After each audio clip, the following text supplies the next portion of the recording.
Wait till Saudi Arabia unveils their $1 trillion desert skyscraper, which will be taller than New York's Empire State Building once completed. The structure of the brainchild of the Crown Prince of Saudi Arabia, Mohammed bin Salman, who imagined a structure as ambitious as the Egyptian pyramids. What will it take to make the prince's dream a reality? Wait a minute! Hit the like and subscribe button. Saudi Arabia is not a new kid on the block in building mega projects. They already have the Jabal Omar and the Makkah Clock Royal Tower to show. If they're embarking on another one, you will expect it to take the world by storm. Let's start with where they're building the skyscraper: the Neom Desert. Saudi Arabia is 95% desert, and the skyscraper will only take up a small part. Groundbreaking projects like Neom are often erected on new sites because sustainable technology cannot be incorporated into an existing city like Riyadh or Makkah. During summer, the temperature of the desert rises to over 100 degrees Fahrenheit, and there's little to no fresh water. How is it even possible to create a thriving city out of a desert? The plan. Rising from the Neom Desert in northwestern Tabuk province, hundreds of feet up the deep blue sky, a futuristic city carved out of nature's wonder and perfected by technology, the Mirror Line. Once completed, it will be the largest skyscraper ever built. The Mirror Line is 2 linear skyscrapers up to 1,600 feet tall and covered in glass-reflecting materials. Think of the largest mirror in the world. The buildings will run parallel for 75 miles over the coastal, mountain, and desert environments and help preserve 95% of Neom's land. The line's designs are futuristic and represent how urban neighborhoods will be, an environment devoid of highways, vehicles, and pollutants. Following Saudi's plans towards zero emissions, the linear city will be powered entirely by renewable energy and emphasize people's health and well-being over transportation and infrastructure. The skyscraper will be made up of a honeycomb of hotels and apartments. For agriculture, they will rely on vertical farming to cultivate veggies that will be autonomously gathered into communal canteens and co-living kitchens. Since there will be no automobiles and no pollution, a high-speed railway running beneath the buildings will be the only means of transportation besides walking. The concept.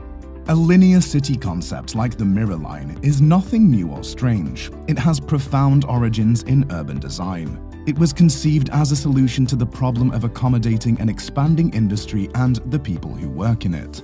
The UN projects the world population to reach 9.8 billion in 2050. City planners are working hard to develop better building plans to accommodate the teeming population. A linear city may be a good idea. Residences could occupy one portion, while another part is left for manufacturing. According to the Mirror Line's designers, the skyscrapers will serve 9 million people and have a 13 square miles footprint. This will, in turn, reduce the infrastructure footprint. The prince wants a perfect year-round environment, allowing inhabitants to enjoy the surrounding wildlife while walking. He is also hopeful that the Neom would create thousands of new employment and free their kingdom from its reliance on oil for income. The controversies. Some people are concerned with the environmental impact of building such a large structure in the middle of the desert, while others think that the city will never be built. Would you live in the middle of a desert? Brenda Case Shear, a University of Utah professor of city planning and the author of The Evolution of Urban Form, claims that the linear city Saudi is planning is not a new concept but misses certain fundamentals about how cities work. According to her, most cities aren't designed. That's a misnomer to begin with. Most cities grow from a small place to a large place over hundreds of years, and they start because they have a reason to start. A city is not something that you just plunk down in the desert somewhere. It's not a big house, and that's what this sort of seems like. Even though it is technically possible to build a skyscraper in the middle of nowhere, why build one when people would rather live in thriving cities like New York or Dubai? She continues by saying, "The thing that is interesting here is, well, you won't have to have a car. But you don't have to have a car on a Greek island either, and you don't have to have a car in the old Medinas in Saudi Arabia. The only reason to do that is to build a sort of prison for your people and keep them under complete control in darkness. This reveals more about the prince than it does about technology. To Neom's supporters, the prince's idea is part of a real endeavor to build a hyper-modern city. They see it as daring but not crazy. After all, Saudi has been planning economic cities for as long as we can remember. According to the Crown Prince, Saudi Arabia will soon be a hub of innovation and enterprise, free of the corruption and religious fanaticism it is known for. But foreign investors are not buying that. Foreign investment in the Neom has been slow since many Western countries continue to boycott the country due to suspected human rights breaches. The Prince, Salman, was accused of orchestrating the murder of Jamal Khashoggi, a columnist for the Washington Post, in 2018, although he has denied any knowledge of such events. When Neom was unveiled, tribes living near the mountains were forcibly evacuated from the region, and security allegedly shot a local dead. This made more people give up on Saudi's utopia.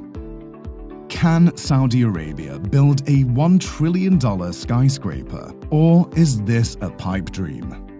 If you took a ride down the northwestern side of Tabuk province in Saudi Arabia, chances are you'll see trucks and cranes on a large desert. Construction has begun and is expected to be completed in 50 years, but the prince thinks otherwise.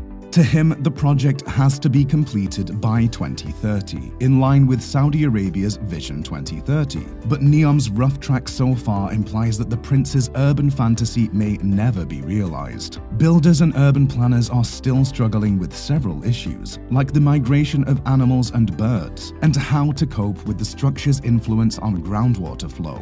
For a project that is supposed to be environmentally friendly, this is a cause for concern. Saudi's linear city echoes a continuous monument, a notion proposed by Superstudio, an Italian architectural collective. A continuous monument is a monolithic, faceless structure covered in reflective glass that would encircle the entire Earth. But it was never intended to be an actual construction proposal. Rather, it was meant to critique excessive urbanization and the modernist mega projects that were popular back then.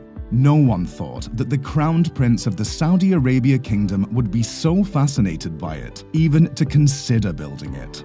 One big issue has been the construction of the subsurface layer, meant to house the transportation and logistical infrastructure.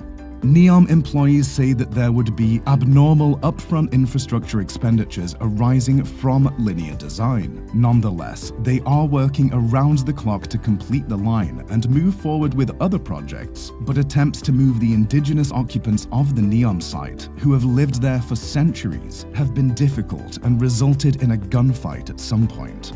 Dozens of senior employees have abandoned the project due to the toxic work environment and reckless spending on barren land where they think no one wants to live. And worse, Neom has become a big cash out for foreign architects and futurists, each collecting a part of Saudi Arabia's petroleum wealth, maintenance costs. Saudi Arabia has a long list of abandoned projects that failed due to funding problems, so if the planned linear city makes the list, it shouldn't come as a surprise.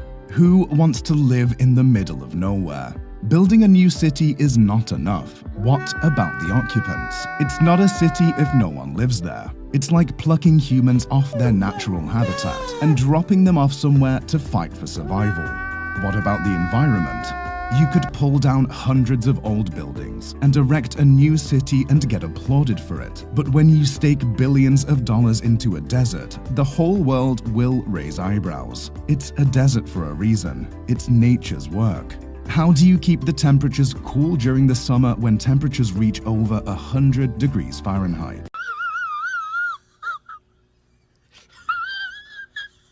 Another challenge is that the northwestern part of Saudi Arabia is a seismotectonic zone. A magnitude 3.1 earthquake is strong enough to throw citizens off balance. Oh my